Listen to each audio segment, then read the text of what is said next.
his brothers. Okay. So, and I'm Mary Jo Larson, and we'll have the cow hand in Woodland Park. We do have John and Matt. John and Matt, John Gamelik, he owns the building where the coffee shop is on Main Street. Just down from the cow hand, 2 doors. I don't know the address. And then Matt McCutcheon, he's also on Zoom, and he's a builder in town as well, contractor. McCracken. Mm-hmm. Did I not say McCracken? You came over from McCutcheon. Oh, McCracken, I'm sorry. Okay. All right, Chad. So.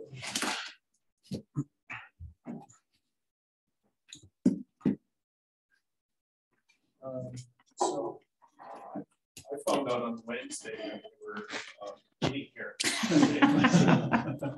I maybe want to just get a little bit of clarity. So how much time do we have today to kind of talk through and walk through some of this stuff? Are we trying to keep this at 15 minutes or less, or 30 minutes or less? Well, it sounds like that Tony has to leave at noon, did you say? A little bit after. Yeah. And I have as much time as we need, Jerry. Getting out of work, so good. Okay, so does anybody? Yeah, I'm fairly flexible. I think we'd love to hear your history and your vision, and you know that's kind of what's been lacking from this project to date. So we'll take any information we can get. Yeah, I think however much you can give us. This has been going on for 20 years, so we really do want to see this happen, and we want to hear what you've got to say so we can move forward. The DDA is only active for another 10 years, so for us to help you, we need to get rolling. Yeah, I've gotten quite a bit of, so I think what I'll do is I'll try to contain most, I guess, anything that flows out into it. We'll try to turn it into a collaborative session. We'll try to wrap up about 30 minutes. Okay. And then I'm free to stick around. I don't know how you guys treat it. I'm free to stick around and have additional discussions, whether it's off record or on record. I really don't care if I want to treat that. But I'm available and I can stick around as long as we need to. So how's that sound? That sounds good. Okay. And if I'm hearing you correctly, you want to hear some of our background? Yes. Mm-hmm. Okay. So I'll give you some of our background. And I think for me, I'd like to gain kind of an understanding of how test. You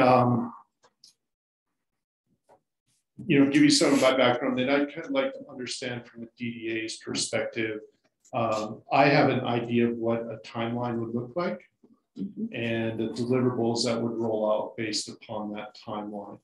So as an example, when I look at the agreement today, the ingress, egress, like in the 90-day window, there's no way that that's going to happen. So we've got just to establish some expectations from our perspective. So anyway, I'll step into that. We'll walk through that today. Does that sound? That sounds good. Okay. I don't know if I got enough of these handouts, but I thought I put this together this morning before I ran up the hill, and somebody might have to share.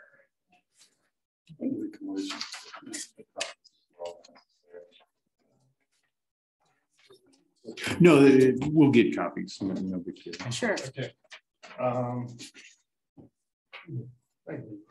Well, okay, and then we'll get. Let's get some copies. What I wrote. I don't know. I don't know where the copy machine is. I don't, Michael. Karen, are you going to get copies for us? Thank you. Okay. Thank you, Karen. Is there a spare I can borrow? Yeah. Thank you. I already Thank read you. it, so. So Michael and I first started talking last summer, and he had we had one of our construction guys that was on a plane coming back from a project we have going on in Fort Worth. And he said, Michael, you need to call Chad. And so Michael called me, and that started the conversation. And Michael started feeding me information, and he'd send me emails and documents, and he said, can you help us? And my response was, no, I can't. We're booked, we're full. I don't, I said, and at the time we started the conversation, was, can you help us in the next 30, 60 days? And there was no way. I said, it'd be the holiday season before I could even take a look at it.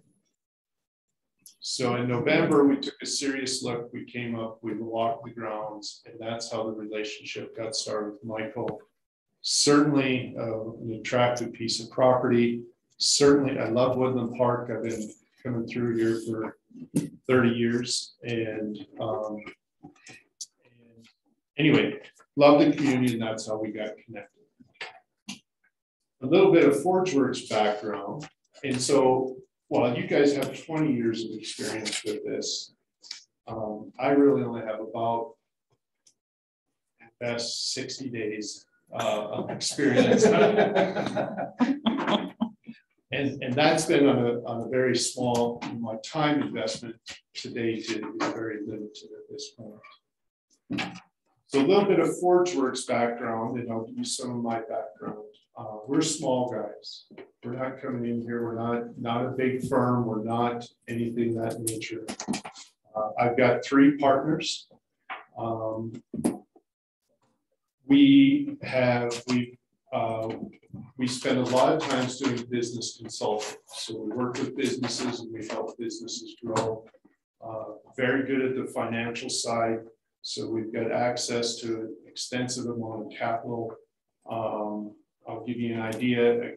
The company one of the main companies that I helped build this summer, I took them from nothing to they'll do over 15 million in sales in 2021, and they're on track to do somewhere north of $50 million in sales in 2022. And our goal is we'll take them public in 2023. And so I can tell you stories like that. I spend time on the phone. Back up a little bit. So ForgeWorks, I'm going to give you a little bit of my background so you understand it first. Farm and ranch kid out in North Dakota. My dad was one of the largest farmers and ranchers in the state. That was my background I grew up with. I've been riding horse since I was 3 years old.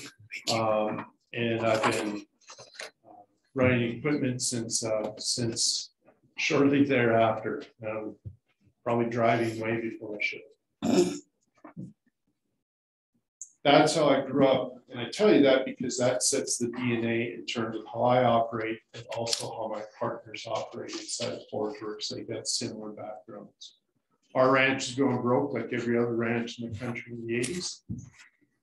I read a 3-paragraph article, said technology is the way of the future. I said, well, we'll do that thing called technology. Came to Colorado. I was very fortunate and blessed in the technology arena. Multiple companies in the tech space. Worked for a company in Colorado Springs, a ministry in Colorado Springs. I led their enterprise technology division. I helped Bill Gates launch multiple products from his stage. And we were pioneers in the technology industry. I was very fortunate from that, and I retired when I was about 39 years old. Okay. Took a few years off. After that, I built another company and a food company. Natural migrations go from high tech to food. So I built this crazy little food company, cute little business. And I blinked in 3 years after I started. We had several hundred employees. We were shipping nationwide, 22 Walmarts, every grocery store in the region. And I actually hated life because I was back to 100 hours a week, which I didn't want to do. And I didn't exit from that company about 3 or 4 years ago. When I left that company and retired for my second or third time, whichever was second. And my vision today is to equip and help others grow their businesses. And so that's what I spent the last 3 or 4 years doing through ForgeWorks, which the best way I describe it to try to connect with people quickly is that we're a venture capitalist company. So we're good at financing, we're good at consulting CXOs, we're good at developments, we're good at raising capital, we have our own capital, we're good at driving projects forward. In addition to ForgeWorks, we have what's called ForgeWorks Construction. So not only do we counsel, guide, raise funding, we take it to that next level, and we also do the construction side of it, everything from horizontal to vertical. So, and we've got the contacts and the relationships to do sizable projects, and I'll kind of walk you through that. One of the projects I'll introduce you to today that we're working on is the project we're doing down in Fort Worth. Back up one second. ForgeWorks, we don't, a lot of when you hear the word venture capitalist, that's why we don't like to use that to introduce people. I think of mud on the wall, look at a million projects, take people's money, and you may or may not get a return. We work with very, very few projects. Every project we've ever worked with, we've always driven it to completion. So once we've never collected $1 to raise funds for companies until we think they're ready. Okay. So, and we'll put our own money into it on the front side before we go to any investors or investment groups. That's why when we go to our investment groups or who we think is the best fit for this company, we don't have to sell the project because they know that we've already vetted it. They know we've done our due diligence on it, and they know they're going to get the return on the investment we're about to make. So it's a little bit of difference of how we operate as a business. A construction project that we're working on right now is one down in Fort Worth. It's a family we've known for many years. We've been working on this specific project with them for the last 3 years. We're in vertical construction right now. So we've taken it from ideation. So a cute dream that somebody has. A dream's nothing more than a dream, or a vision's nothing more than a hallucination unless you can turn it into something, right? And what it is off of downtown Fort Worth, at least when I think of Fort Worth, I think of very affluent communities, not a lot of poverty, great place to live. But just off the edge of downtown Fort Worth is a community called Como. And that community called Como is one of the poorest communities in the United States today. Prostitution, sex trafficking, heroin, drug addiction. None of the kids get out of high school there. It's a death sentence if you're born inside of the community of Como as a child. So this family that we're working with down there earned the trust of that community. And one of the brothers of this family moved into the community, got to know the community. By the way, he's an affluent doctor. Went home one day, he wanted to get back to the community, so he volunteered. Great, that's cute. All doctors do that, right? You want to get back a little bit. Well, he sold out to it. He came home one day and told his wife, he says, we're moving to downtown Como because if we're going to make a difference here, we have to earn the trust. So they sold their house in their doctor's community, moved into downtown Como, earned the trust of the community. Long story short there, we built a school, it's a K-6 school that we built there, and we fund that program for them. We're now doing a construction project for them on the edge of Fort Worth, where we bought a golf course, bought a bunch of other properties around the golf course, and now we're building a community that will be a feeder system for their kids. And what it is it's a working farm with the trades. So we'll teach these kids how to work in the dirt. We'll teach these kids the trades. So we'll teach them automotive, we'll teach them plumbing, we'll teach them heating, we'll teach them framing. All the trades will be available for them. And then it's a for-profit center. So that automotive center will maintain the vehicles for a community around there, anybody that needs their car repaired. And the profits from that automotive center will feed the school system, so it doesn't have to be subsidized either through donations or from the government. So it's a self-sustaining school system for 200 high school kids. Reason I tell you that story is to give you a little. Those are the types of projects that we like to work with. Okay. It's not for us about the venture capitalist side. For us, it's about how do we change community, how do we make an influence in the communities, and how do we do something that's long-term and sustainable. And that's what we worked on. You guys have all seen,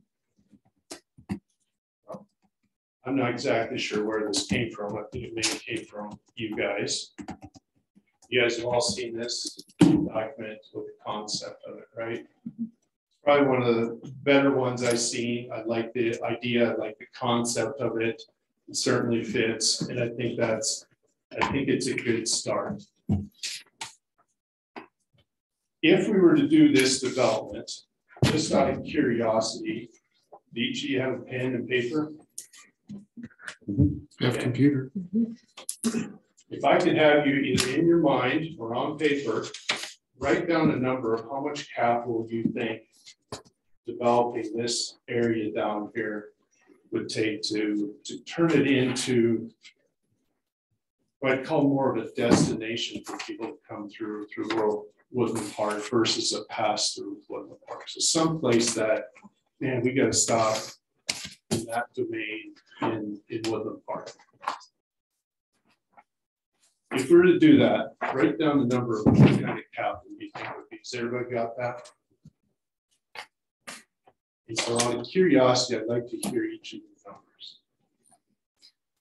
I'd need a little more sketching time to come up with the number. I'm not sure what I don't need it specific.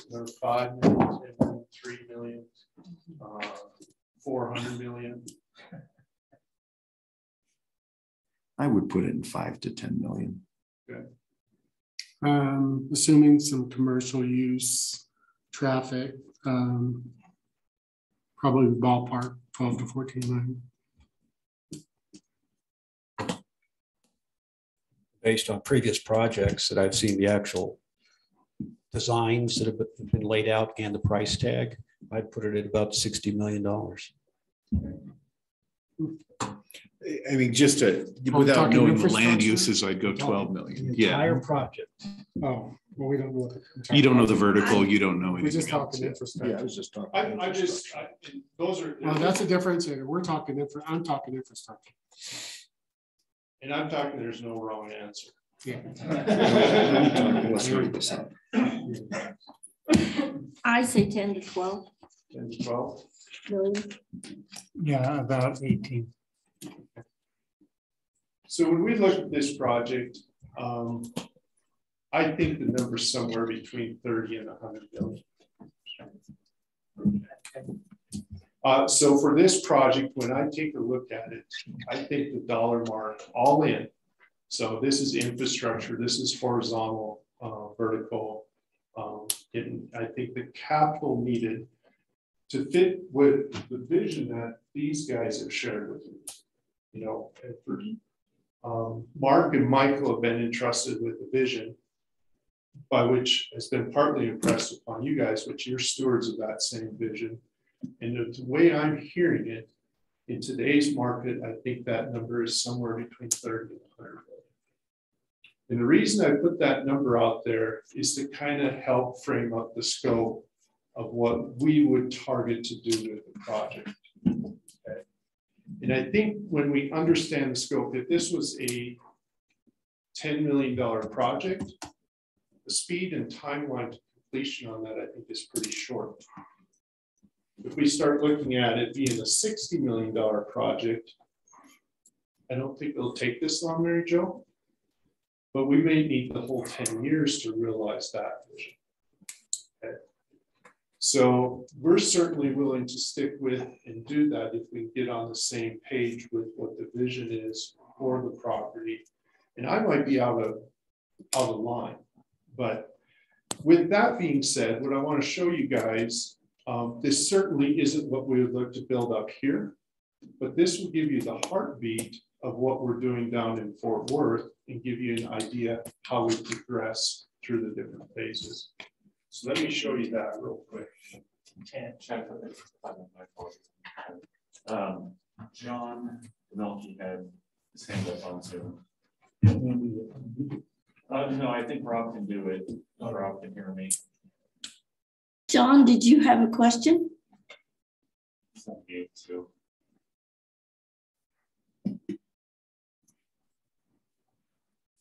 John's on the panel, so he can talk whenever he wants. John, are you there? John, can you unmute yourself if you do have a question? He just said his number is 35 to 40 million. Oh, 35 to 35 to 40. all right, we might, if you guys want, I didn't print enough of these out either, so I apologize for that. We'll take it.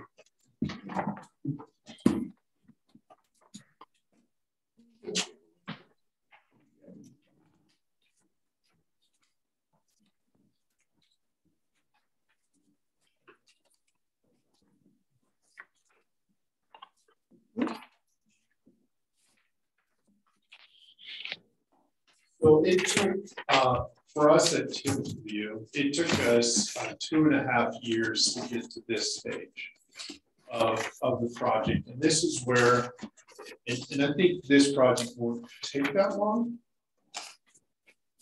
but this is what I see as the illustration of where we're at today with the project. And what we would look at doing is we would develop early in what I would call phase 2. We would start to develop the illustrations of what this community, this part of the community would look like. And through these illustrations, we'd be able to start to discover what it's like when you walk through this community and what the experience would be like when you walk through it. And as we worked with this family, this was one of the deliverables that we did early on as they shared the vision with us. Then these were the illustrations that where we started to capture that. And then from here, we were able to start to break it down. So then we were start to actually get our master plan in place. We start to work with the civil engineer.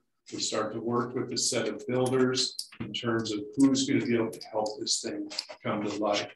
And this also starts to set the scope in terms of what is the expense of this project and what's the financial model behind this project and all of those different components.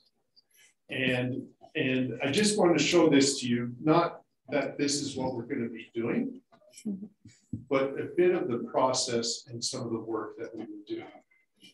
And then we work with, I've got a couple of different design and architectural firms that we work with.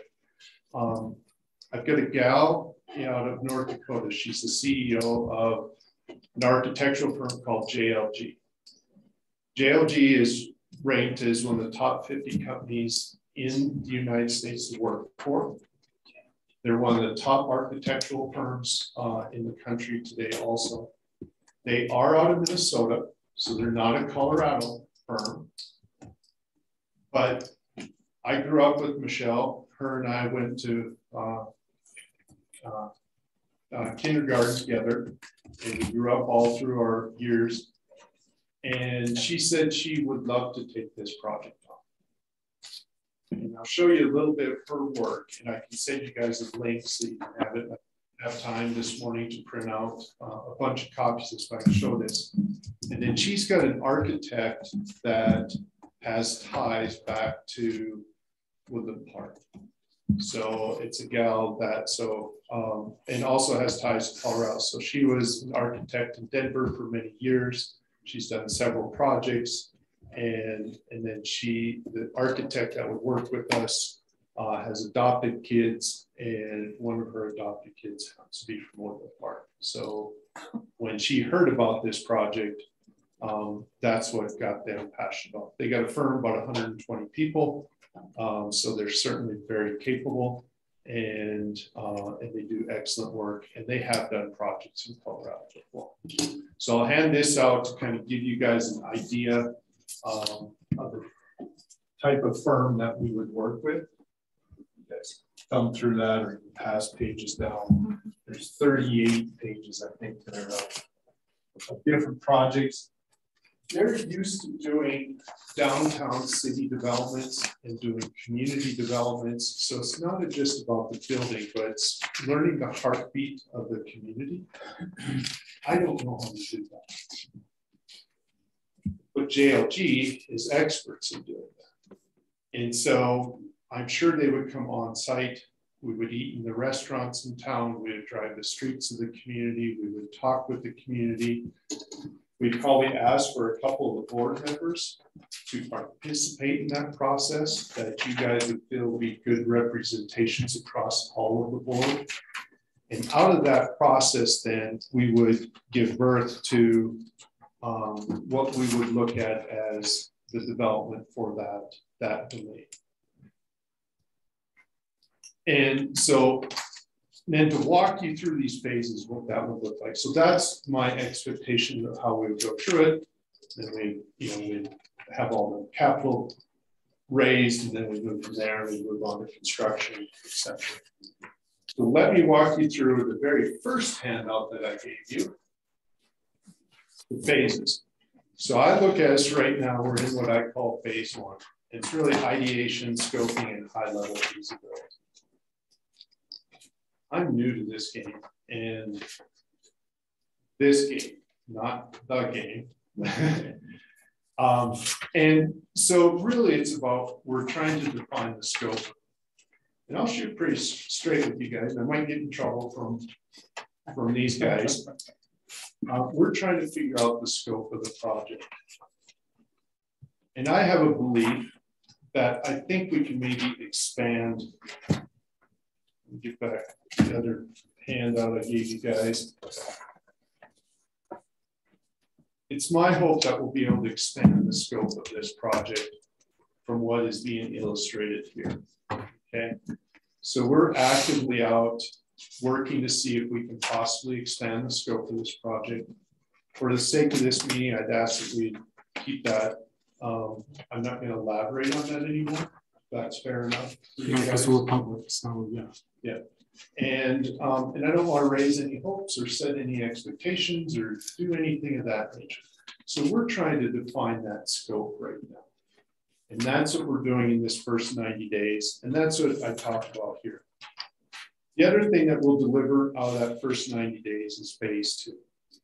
Okay. So a roadmap for phase two. Phase two is where we start investing money.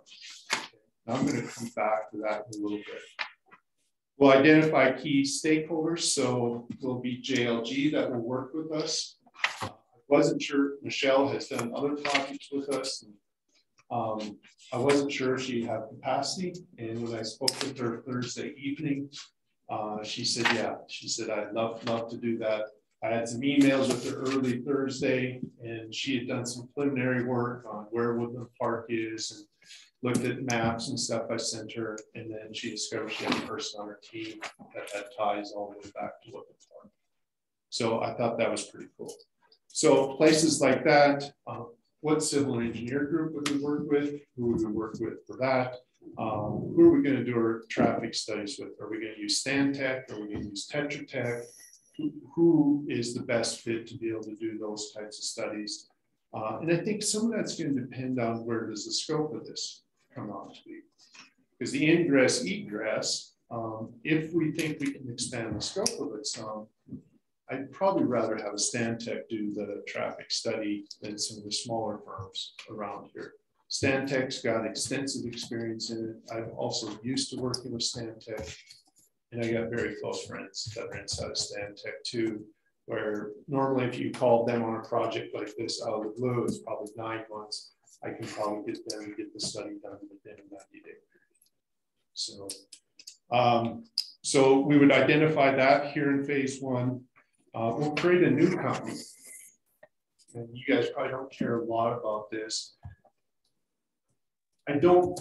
Your agreement as the DDA to go the full life cycle of this with us isn't with ForgeWorks, and it isn't with Mike or Mark. What we'll end up doing is we'll create a new company. We don't know the name of it yet, but we'll complete that in phase one. Once we've completed the structure of that company, it'll be that company that we would look to enter the engagement with you.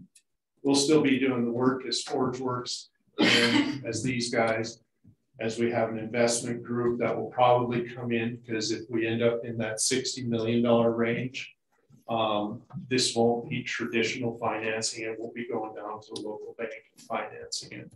It'll be working with an investor that's used to doing these large investments. ForgeWorks will probably have some of its own money in it. So ForgeWorks is willing to put money behind the projects that we do. So it's my guess we'll have some of our own capital. Established financial model and business model. So we're going to take a first cut, even though we don't have this complete yet. We will start developing that business model and financial model. That's going to give us an idea and kind of that first rough number. So that number might be between 40 and 50 million when it's done. $10 million swing, that seems like a lot. Well, when you get into the construction industry, cost can shift pretty quick on you. And we're talking about a $40 million project to be within 20%. It's not unreasonable. So, established funding strategy. So we'll have a whole funding strategy behind it. So I'm sure we'll bring a bank to the table with us. I'm sure we'll bring an investor to the table. We'll have a whole strategy behind that. And then lastly is to develop that agreement with the DDA. Okay. So, and at that point, at the end of phase one, we would expect to enter into a pretty hard agreement with the DDA that says, hey, we're committed to running this full life cycle to implement this project. Because when we get to phase two, my guess is just to do the studies and stuff that we're talking to, we could invest north of $1 million just to complete the study work, the illustration work, that type of thing. And we don't want to get to the end of spending $1 million. The DDA says, well, we're not sure we want to do that. We get a new group in here that's thinking about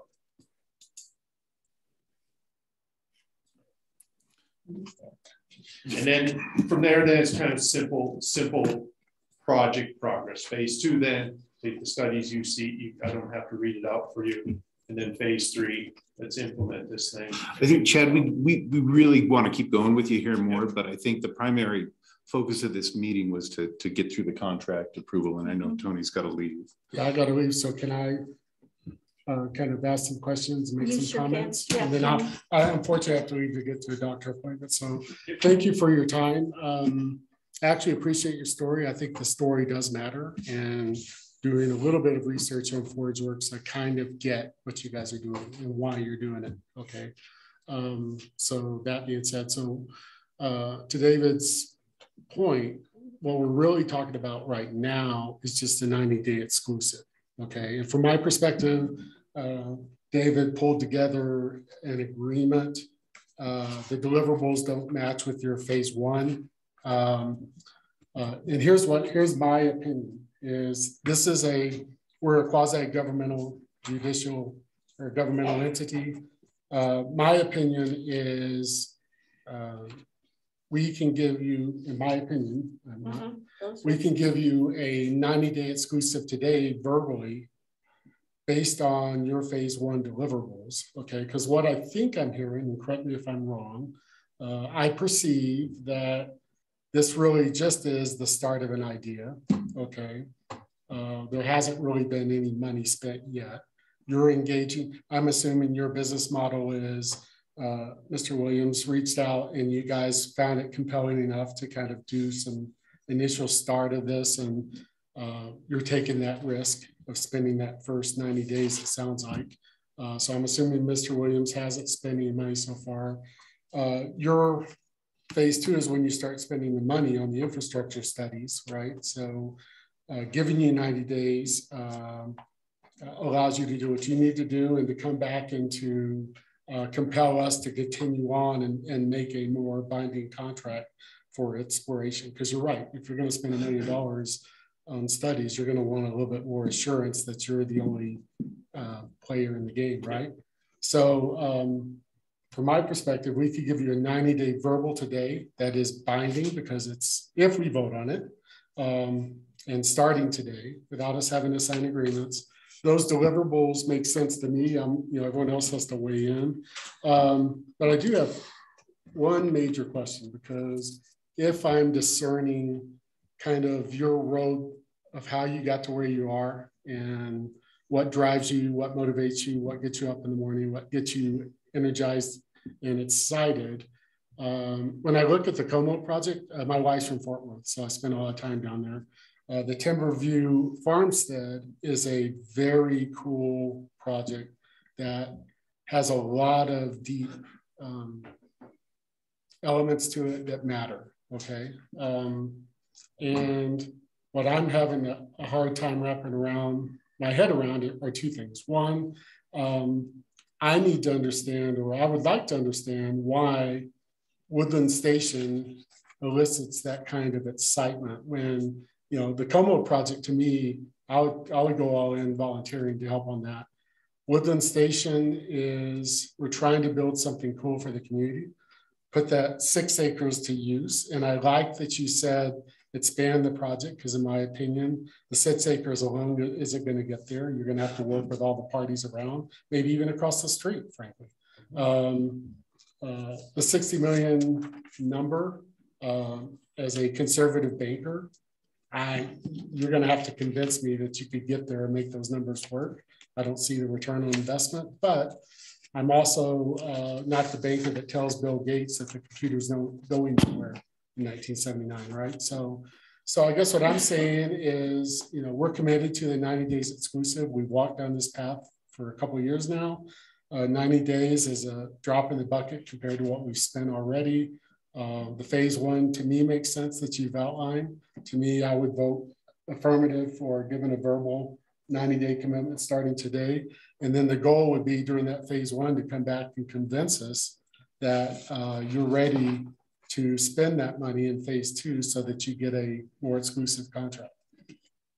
Does it sound good to you, Chad?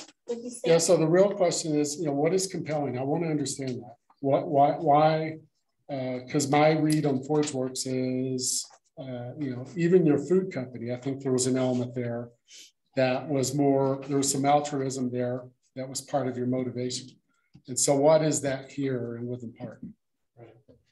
So we usually have a mission behind we want to see a mission behind most of the projects that we engage with. And we want to know the individuals that we're getting engaged with have the same heartbeat that we do. And when I have lunch with these guys behind me, we've got some commonality between us that they want to do things for the right reasons. And the part that I think gets us out of bed on this project is the community part of it. So I think there'll be an affordable housing part of it. I think that's exciting, and I think we definitely need it. I think there is, I don't want to get ahead of myself here. There's the possibility of affordable housing as a part of this. I'm not as excited about that, but I do get pretty excited about the community element. So what can we do with an event center? What can we do with an amphitheater environment that brings that community closer together? A little bit more of our background, my background, we're losing community today. We're losing it due to our cell phones. We're losing it due to our culture. We're losing it for a number of things. And we need that place to gather. We need that place to come together. And that's, I think, the one component that gets me excited about this project. Okay. I do have to, if you bring that to a vote, I would vote affirmative. Okay, I'm taking that as a motion. Yes, I would. You have made that motion. Do I hear a second on that motion? I'll second that. Arden seconds it. So the motion would read, correct me if I'm wrong, that we give you a verbal permanent or solid standing for 90 days to come back with a contract that we can sign at 90 days to move forward from that. I would state it that we're going to give a 90-day verbal exclusive agreement for you to come back and show us your phase 1 deliverables that you've outlined and to compel us to go to the next phase. Yep. Okay, that's the motion. We have a second. Any more discussion? Well, just because there is a $0 down payment, I think the verbal is a good idea. Good, good. John, have anything? No. Matt, do you have hand anything? is up, John. Nope, I'm good. So really, I mean, I tried to keep this list of deliverables that I went through pretty bare. I'm not looking for you guys to spend a bunch of money on architectural renderings and civil design, but there is nothing that we've been presented to date that show any scope of what you're trying to do. And that is an item we would need for clarity to continue moving forward when we get to the end of this 30 days. It is some level of bubble drawing concept plan, similar to what you showed us previously, but that defines the land uses and your intentions with the property. Not looking for hard design, understand there's flexibility when you get to hard design, Tony, but we don't have a concept presented of what your guys are trying to accomplish up there.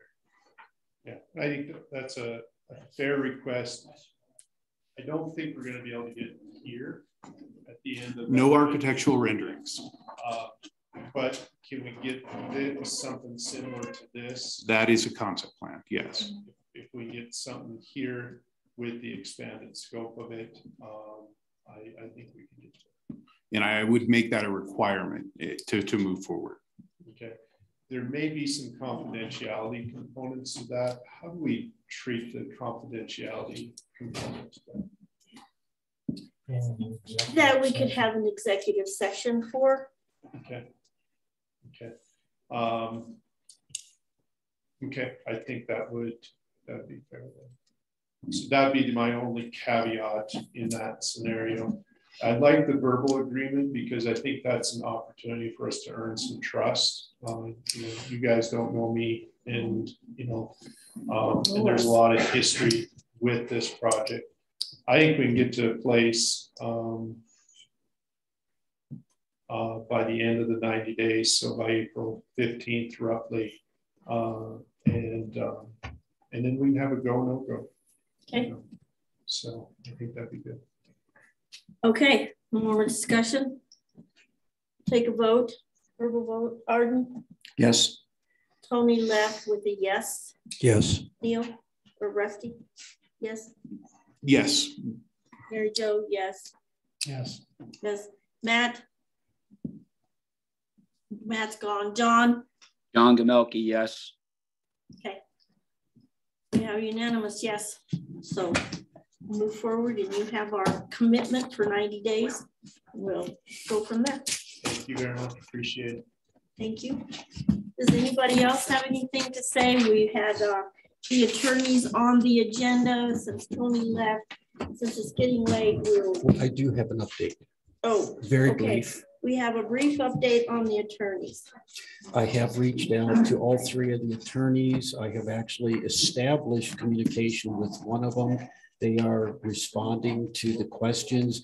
There was one question, when are the answers due? I gave him a tentative the first Tuesday in February. I think that's good. Okay. No contact with one, but I have a light contact with the third. Okay. So I'm waiting for their calls back. Okay, that's good. So that'll be on the agenda, top of the agenda for February. Correct. Okay. Okay. Anything else, Michael? Do you have anything you'd like to say? We're done. Just like, thank Mike. you. We appreciate you. Thank you for your Thank you. confidence of vote today. Thank you for your time. We're excited. Maybe this will happen. Let's make it. Okay. All right. I need a motion to adjourn. Somebody make I a will motion to adjourn. second. Second. All those in favor? Aye. Aye. Aye. It's adjourned.